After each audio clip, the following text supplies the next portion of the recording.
Hello students, welcome to SB institute. তোমরা প্রত্যেকেই জানো আমাদের অঙ্কের অধ্যায় ভিত্তিক যে সেশনটা চলছে তারই আজকে লসাগু গসাগুর পার্ট 3 করব আমরা। তো আগের দিন কিন্তু পার্ট 2 হয়ে গেছে। তো পার্ট 2 যারা যারা এখনো দেখোনি তারা অবশ্যই চ্যানেলে গিয়ে আগে পার্ট 1 এবং পার্ট 2টা দেখে এসো, তা না হলে কিন্তু লসাগু গসাগুর এই পার্ট 3 বুঝতে গিয়ে তোমাদের একটু অসুবিধা হতে চলেছে। তো দেখো আজকের পার্ট 3তে কি কি অঙ্ক আছে দেখে নেবো। তো প্রথম অঙ্কটা দেখো কি বলেছে, বলছে যে ক্ষুদ্রতম পূর্ণবর্গ সংখ্যা 16, 24, 32 দ্বারা বিভাজ্য তা হলো, মানে ক্ষুদ্রতম কোন পূর্ণবর্গ সংখ্যাটা হলো 16, 24 আর 32 দ্বারা বিভাজ্য সেটা বের করতে বলেছে। তো আমরা জানি বিভাজ্য সংখ্যা বের করতে গেলে 16, 24 আর 32 মানে যে সংখ্যাগুলো দেওয়া থাকে তাদের লসাগু করতে হয়।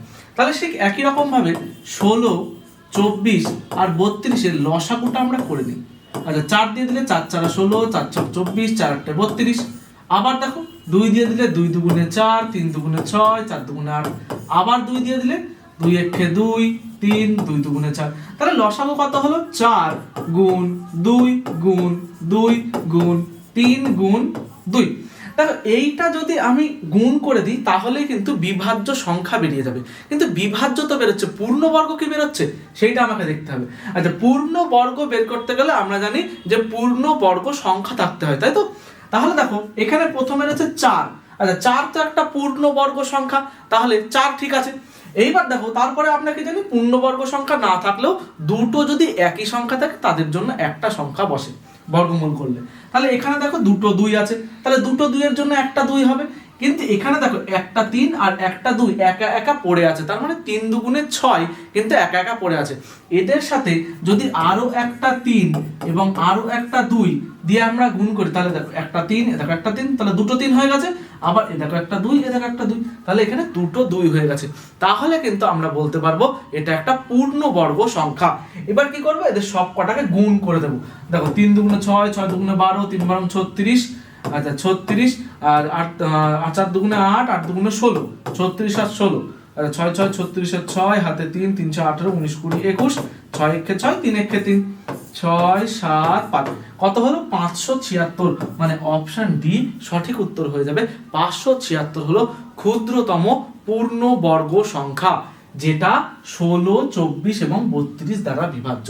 তাহলে পূর্ণবর্গ সংখ্যা বের করতে গেলে আমরা কি করবো বোঝা গেল? কি যা যা যে সংখ্যাগুলো একটা একটা করে থাকবে, মানে সিঙ্গেল সিঙ্গেল থাকবে, সেই সংখ্যাগুলো দিয়ে আর একটা করে সেই সংখ্যা দিয়ে গুণ করে দেবো, তাহলে কিন্তু আমাদের পূর্ণবর্গ সংখ্যা বেরিয়ে যাবে। ঠিক আছে, পরবর্তী অঙ্ক দেখবো কি বলেছে। বলছে 3 অঙ্কের কোন বৃহত্তম সংখ্যা 10, 12, 15 দিয়ে ভাগ করলে প্রতি ক্ষেত্রে 4 ভাগশেষ থাকবে। বলছে 3 অঙ্কের কোন বৃহত্তম সংখ্যা 10, 12, 15 দিয়ে ভাগ করলে প্রতি ক্ষেত্রে 4 ভাগশেষ থাকবে। আচ্ছা ভাগশেষ থাকবে এটা পরে দেখছি আমরা সবার আগে দেখি যে 10, 12 এবং 15 দ্বারা বিভাজ্য 3 অঙ্কের বৃহত্তম সংখ্যাটা কি। আচ্ছা বিভাজ্য সংখ্যা বের করতে গেলে আমরা প্রত্যেকে তো অলরেডি জেনে গেছি যে কি করতে হয়, লসাগু করতে হয়। তাহলে 2 দিয়ে দিলে 5 দুগুণে 10, 6 দুগুণে 12। আচ্ছা 15 তো যায় না, 5 দিয়ে দিলে 5 একে 5, 6 3 5 15। আবার 3 দিয়ে দিলে 1, 3 দুগুণে 6, 3 একে 3। আচ্ছা 5 দুগুণে 10, 3 10 30, 30 দুগুণে হলো 60। তাহলে 60 হলো এদের লসাগু। এইবার বলেছে 3 অঙ্কের বৃহত্তম সংখ্যা। আচ্ছা 3 অঙ্কের বৃহত্তম সংখ্যা কি? 3 অঙ্কের বৃহত্তম সংখ্যা হলো 3টে 9। যত অঙ্কের বৃহত্তম সংখ্যা বলবে ততগুলো কিন্তু আমরা 9 লিখি। তাহলে দেখো আমরা কি করব, যা লসাগু বেরিয়েছে সেইটা দিয়ে ওই 3টে 9কে ভাগ করে দেবো। তাহলে ভাগ করি 60 একে 60, 9 3 আর উপর থেকে 9 নামলো, তাহলে 6 6 36 0, তাহলে 9 3। আচ্ছা 39 ভাগশেষ পড়ে থাকলো, তাহলে 39 যদি আমরা এই 3টে 9 মানে 999 থেকে বাদ দিয়ে দিই তাহলে কিন্তু আমরা বলতে পারবো যে এটা হলো ওই 10, 12 এবং 15 দ্বারা বিভাজ্য সংখ্যা। তাহলে দেখো 999 থেকে বাদ দেবো কাকে? 39কে, তাহলে 0 6 9। আচ্ছা 960 হলো বিভাজ্য সংখ্যাটা। এইবার কি বলেছে, বিভাজ্য সংখ্যা কিন্তু আমাকে বের করতে পারেনি, বলছে ভাগ করলে 4 ভাগশেষ থাকে। আচ্ছা 4 ভাগশেষ থাকতে গেলে আমরা কি জানি, যত ভাগশেষ থাকে তাকে যোগ করে দিই, তাহলে কত হলো? 964। মানে অপশন এ হয়ে গেল কিন্তু আমার সঠিক উত্তর। ঠিক আছে, বুঝতে পারলে? একদম খুব সহজে অঙ্ক, এই ধরনের অঙ্কগুলো একদম বেসিক অঙ্কতে থাকে। ঠিক আছে, তারপরে পরবর্তী অঙ্ক দেখবো কি বলেছে। বলছে তিনটি সংখ্যার অনুপাত 2:3:7 এবং উহাদের লসাগু 252 হলে গসাগু কত? আচ্ছা, ভালো কথা। তাহলে আমাকে বলে দিয়েছে দেখো 2:3:7। তাহলে আসলে যদি আমরা অ্যাকচুয়াল সংখ্যাটা বের করতে যাই তাহলে কি কিছু একটা গুণ করতে হয়। কত গুণ করতে হয় জানি না, আমরা ধরে নেব। তাহলে কি x গুণ করতে হবে। একটা হলো 2x, একটা 3x, একটা 7x। এই হলো তিনটে সংখ্যা। এইবার দেখি এই তিনটে সংখ্যার লসাগু কত হয়। ঠিক আছে, দেখো এইটা x দিয়ে যায় সবাইকে, তাহলে 2, 3, 7 হয়। আচ্ছা, 2, 3, 7 এদেরকে তো আর কোনো কিছু দিয়ে যায় না, তাই না? তাহলে যায় না যখন, তাহলে এদেরকে পরপর গুণ করে দেবো, তাহলে লসাগু হয়ে যাবে। তাহলে দেখো 2 গুণ 3 গুণ 7 গুণ x, আমি এই আকারে লিখে রাখলাম, তার কারণ আছে, দেখতে পাবে। তাহলে এটা হলো আমাদের লসাগু, আর লসাগু এখানে কত বলে দিয়েছে? 252। তাহলে এইটা সমান সমান 252 আমরা লিখতে পারি। তাহলে x সমান সমান কত? 252 বাই 2 গুণ 3 গুণ 7। আচ্ছা, 2 দিয়ে যদি দিই, 2 দিয়ে দিলে 2 একে 2, 2 দুগুণে 4, 1 2, 6 দুগুণে 12। আবার 3 দিয়ে দিলে 3 4 12, 3 দুগুণে 6, 7 দিয়ে দিলে 6 7 42। তাহলে x এর মান কত বেরোলো? 6। আচ্ছা, তোমরা এর আগের পার্টগুলো যারা করে এসছো তারা কিন্তু খুব ভালো করেই জানো এই অনুপাতের সঙ্গে যে সংখ্যাটা গুণ করা হয় সেটাই কিন্তু আমাদের গসাগু হয়, তাই না? তাহলে এ দেখো x এর মান 6 বেরিয়েছে, আমরা তো x ই গুণ করেছিলাম। তাহলে এদের গসাগু হলো কি? Option B 6। বোঝা গেছে? তাহলে এটা কিন্তু খুব সোজা অঙ্ক, কিন্তু যদি তুমি টেকনিক না জানো তাহলে অনেক লেন্দি করে ফেলবা, তা নাহলে কোনো সমস্যা করে ভুল করে ফেলবা। তাহলে এইভাবে করলে কিন্তু সহজ হয়ে যাবে। এবার দেখবো পরবর্তী কি বলেছে। আচ্ছা, এসবি ইনস্টিটিউটে তোমাদের জন্য একটা বড় সুখবর আছে। এসবি ইনস্টিটিউট তোমাদের জন্য নিয়ে এসছে RRB group D, SSC GD এবং এমটিএস এর একটা কমপ্লিট অফলাইন ব্যাচ। তোমরা যারা যারা এই ব্যাচে ভর্তি হতে চাও তারা অবশ্যই আমাদের এই অফিসিয়াল নম্বরে ফোন করে যাবতীয় তথ্য নিয়ে নাও এবং খুব শীঘ্রই ভর্তি হয়ে যাও, যাতে তোমার একটা সিট কিন্তু তুমি বুক করে ফেলতে পারো। ঠিক আছে, আর বেশি কথা বলবো না, পরবর্তী অঙ্ক দেখবো কি বলেছে। বলছে দুটি সংখ্যার লসাগু ও গসাগু যথাক্রমে 840 ও 35। বলছে সংখ্যা দুটির গুণফল কত? আচ্ছা, অঙ্কের প্রশ্নটা একটু ট্রিকি প্রশ্ন, কিন্তু খুব সোজা প্রশ্ন। মানে লসাগু গসাগু চ্যাপ্টারে হয়তো এর থেকে সোজা প্রশ্ন হয় না। তো দেখো কি বলেছে, তাহলে লসাগু গসাগুর দেওয়া রয়েছে, দিয়ে বলছে সংখ্যা দুটির গুণফল কত। আচ্ছা, সংখ্যা দুটির গুণফল আমরা কি জানি? আমরা একটা সূত্র জানি যে সংখ্যা দুটির গুণফল সমান সমান লসাগু গুণ গসাগু, তাই না? তাহলে সংখ্যা দুটির গুণফল সমান সমান লসাগু গুণ গসাগু। তাহলে লসাগু আর গসাগু যদি আমরা গুণ করতে পারি তাহলে কিন্তু সংখ্যা দুটোর গুণফল আমার বেরিয়ে যাবে। তাহলে লসাগু আর গসাগু কি বলেছিল? 840 আর 35। এটার গুণ করলেই হয়ে যাবে। তাহলে পাতিয়ে গুণ করি একদম সোজা করে, গুণ 35। দেখো 4 5 20, 0 হাতে 2, 5 8 40 আর 2 হলো 42। আচ্ছা, 3 4 12, 2 হাতে 1, 3 8 24 আর 1 25। তাহলে 0 4 9 2। আচ্ছা, 2 9 4 0, আর এই যে 840 এর সাথে এই যে একটা শূন্য ছিল, তাহলে এখানে আরো একটা শূন্য। তাহলে 2 9 4 0 0, মানে অপশন এ হয়ে যাবে এটা সঠিক উত্তর। তাহলে সংখ্যা দুটির গুণফল কত? 29,400। ঠিক আছে। আচ্ছা, এখানে তোমাকে তো অন্য কিছু বের করতে পারিনি। এই অঙ্কটা আর কি কি বের করতে বলতে পারে, তাই না? আমরা তো দেখলাম এটা, তো আর কি কি বলতে পারে আমাকে বের করতে? আমাকে বলতে পারে যে কত মানে কতগুলি সংখ্যা জোড় হতে পারে বা কত জোড় সংখ্যা হতে পারে সেটা বের করতে বলতে পারে, বা সংখ্যা দুটি কি কি হতে পারে সেটা বের করতে বলতে পারে। তো এই টেকনিকগুলো যারা জানো না তারা অবশ্যই ভিডিওর সাথে যুক্ত থাকো এবং চ্যানেলটিকে সাবস্ক্রাইব করে রাখো, যাতে পরবর্তী যে ভিডিওগুলো আসবে সেই ভিডিওগুলো থেকে সেগুলো ভালো করে যাতে শিখে নিতে পারো। তো দেখবো পরবর্তী অঙ্ক কি বলেছে। দেখো বলছে দুটি সংখ্যার লসাগু এবং সংখ্যা দুটির গসাগুয়ের, আচ্ছা সব বলছে দুটি সংখ্যার লসাগু সংখ্যা দুটির গসাগুর 45 গুণ। বলছে লসাগু ও গসাগুয়ের সমষ্টি কত? 1150। বলছে একটি সংখ্যা 125 হলে অপর সংখ্যাটি কত? আচ্ছা, অপর সংখ্যাটি বের করতে বলছে। আচ্ছা, অপর সংখ্যা বের করতে গেলে তোমার তো লসাগু আর গসাগু জানা প্রয়োজন, কিন্তু এখানে লসাগু গসাগু তো দিয়ে দেয়নি। আচ্ছা, লসাগু গসাগু আমি এখান থেকে বের করে নেবো। এখানে দেখো একটা সম্পর্ক বলে দিয়েছে, সেটা কি? বলছে দুটি সংখ্যার লসাগু গসাগুয়ের 45 গুণ। তাহলে গসাগুকে আমরা যদি দেখো, গসাগুকে আমরা যদি x ধরি তাহলে লসাগু কত? দেখো লসাগু কিন্তু বলে দিয়েছে গসাগুর 45 গুণ, তাহলে গসাগু হবে 45x, হ্যাঁ না? তাহলে এইবার আমাকে একটা কথা এখানে বলে দিয়েছে, বলছে লসাগু ও গসাগু এর সমষ্টি হলো 1150। তাহলে বলতে পারি x প্লাস 45x সমান সমান 1150, কারণ লসাগু গসাগুর সমষ্টি মানে লসাগু এবং গসাগু এর যোগফল। তাহলে এখানে দেখো গসাগু x ছিল আর লসাগু ছিল 45x, তাহলে আমার দুটো যোগ করে দিয়ে ওখানে বলে দিয়েছে যে 1150। তাহলে যোগ করলে কত হবে? 46x সমান সমান 1150।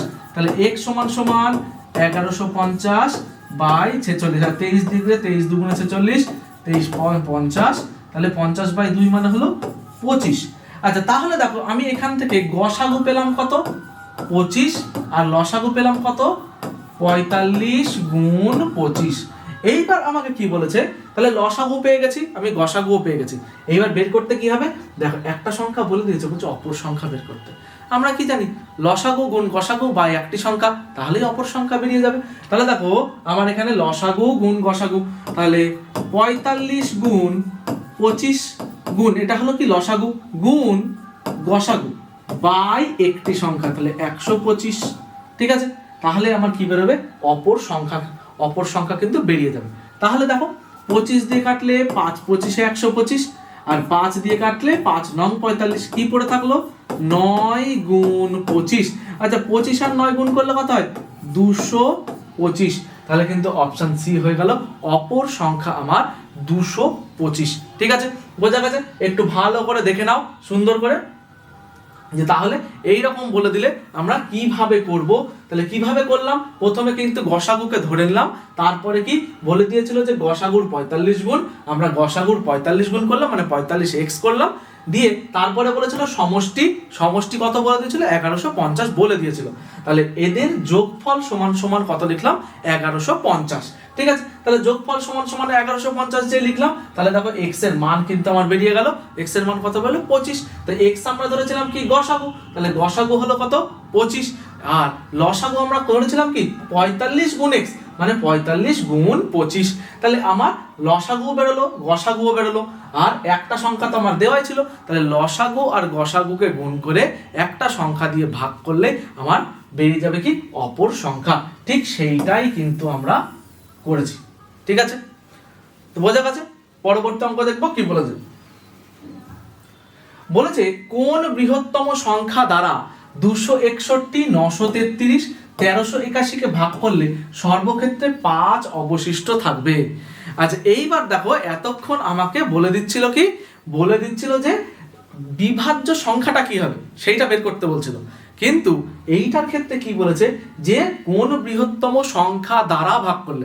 তাহলে দেখো এই কোন বৃহত্তম সংখ্যা দ্বারা এই কথাটা বললে আমাকে কিন্তু গসাগু করতে হয়। ঠিক আছে, যে কোনো জায়গায় যে কোনো অঙ্কতেই তুমি যদি দেখতে পাও যে কোন বৃহত্তম সংখ্যা দ্বারা এই কথাটা লেখা আছে, তাহলে জানবা যে যে সংখ্যাগুলো দেওয়া আছে তাদের গসাগু করতে হবে। আচ্ছা, তাদের যদি আমি গসাগু করি, কিন্তু এখানে একটা কথা বলে দিয়েছে, বলছে সর্বক্ষেত্রে 5 অবশিষ্ট থাকবে। তার মানে এই 261কে ভাগ করলে মিলবে না। মিলবে না কেন? বলছে 5 অবশিষ্ট থাকবে তাই। আবার 933কে ভাগ করলেও বলেছে 5 অবশিষ্ট থাকবে, আবার 1381কে ভাগ করলেও 5 অবশিষ্ট থাকবে। তাহলে প্রত্যেকটা সংখ্যা থেকে যদি 5 বাদ দিয়ে দিই, তাহলে ওরাই তো বিভাজ্য সংখ্যা, তাই না? তাহলে দেখো 261 বিয়োগ 5 কত হয়? 256। তারপরে 933 বিয়োগ 5 কত হয়? 928। আবার দেখো 1381 বিয়োগ 5, তার মানে হয় 1376 হলো। তাহলে এই যে সংখ্যা কটা বেরিয়েছে, এই সংখ্যা কটা মানে 256 928 1376, এই সংখ্যা কটার আমি কিন্তু গসাগু করব। তাহলে এই সংখ্যা কটার গসাগু করি, দেখি কত হয়। তাহলে 256 928 1376, এদের সবাইকে 4 দিয়ে যায়, দেখি 4 দিয়ে যায়। আচ্ছা, 4 ছক 24, 1 4 4 16।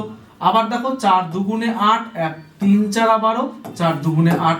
আবার দেখি 4 দিয়ে যায়, 3 4 12, তারপরে 12 থেকে 1 থাকে, 8 দুগুণে 16, 1 8 দুগুণে 16। আবার যাবে 4 দিয়েই যাবে, আবার দেখো 4 দিয়ে গেলে 4 16 64। আচ্ছা, 4 দিয়ে এটাকে গেলে 4 5 20, 4 8 32। আবার দেখো এটাকে 4 দিয়ে গেলে 4টা 4 9 36, 36 2 থাকে তাহলে 4 7 28। আচ্ছা এখানে তো গেল, একটুখানি আমরা দেখি এইটা মনে হচ্ছে একটুখানি ভুল গেছে। দেখো 4 হচ্ছে এটা দিয়ে প্রথমে 4 দিয়ে দিয়েছিলাম, 3 4 12 আর 1 13। আচ্ছা এইখানটা একটুখানি ভুল গেছে, হ্যাঁ এইখানটাই প্রথমে যখন 4 দিয়ে দিয়েছিলাম তাহলে 3 4 12 1 4 4 16 1, তাহলে 4 4 16 4 344 হবে। আচ্ছা 4 দিয়ে দিলে হবে 4 8 32, 32 আর 2 যোগ মানে 4 6 24। আবার দেখো এদের সবাইকে কিন্তু 2 দিয়ে যায়, 8 দুগুণে 16, 29 দুগুণে 58, 2 4 দুগুণে 8, 3 দুগুণে 6 43। দেখো 8 29 আর 43 এদেরকে কিন্তু আর কিছু দিয়ে যায় না, কারণ 29 হলো একটা মৌলিক সংখ্যার গসাগুর ক্ষেত্রে আমি কি জানি সবাইকে যেতে হবে, তাই তো সবাইকে যেতে হবে, তাহলে 29 কে তার যাবে না। তাহলে দেখি গসাগু কত হলো, গসাগু হলো 4 গুণ 4 গুণ 2, তার মানে 4 4 16, 16 দুগুণে হলো 32, মানে অপশন সি হয়ে যাবে আমার সঠিক উত্তর।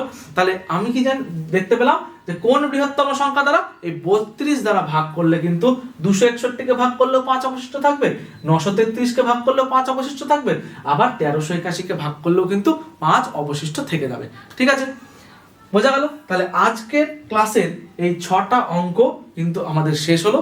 তো তোমরা এই ক্লাসগুলোকে খুব ভালো করে ফলো করো, তাহলে তোমাদের কিন্তু একদম বেসিক খুব সুন্দরভাবে ক্লিয়ার হয়ে যাবে, আর বুঝতে কোনো অসুবিধা থাকবে না। প্রত্যেকটা চ্যাপ্টারের কিন্তু খুব সুন্দরভাবে তোমাদেরকে করিয়ে দেওয়া হবে। তো তোমরা যারা যারা এই সিরিজটা দেখছো তাদেরকে অসংখ্য ধন্যবাদ, এবং এই সিরিজের সাথে যুক্ত থাকো। আরো নতুন নতুন জিনিস এবং নতুন নতুন চ্যাপ্টার কিন্তু আসতে চলেছে তোমাদের আরো। তো আমাদের এরকম আরো ভিডিও পেতে তোমরা এসবি ইনস্টিটিউট চ্যানেলটিকে অবশ্যই সাবস্ক্রাইব করে রেখো, এবং ভিডিওটি ভালো লাগলে অবশ্যই একটা লাইক করে দিও এবং বন্ধুদের সাথে শেয়ার করে দিও। থ্যাংক ইউ, আবার দেখা হচ্ছে পরবর্তী ক্লাসে।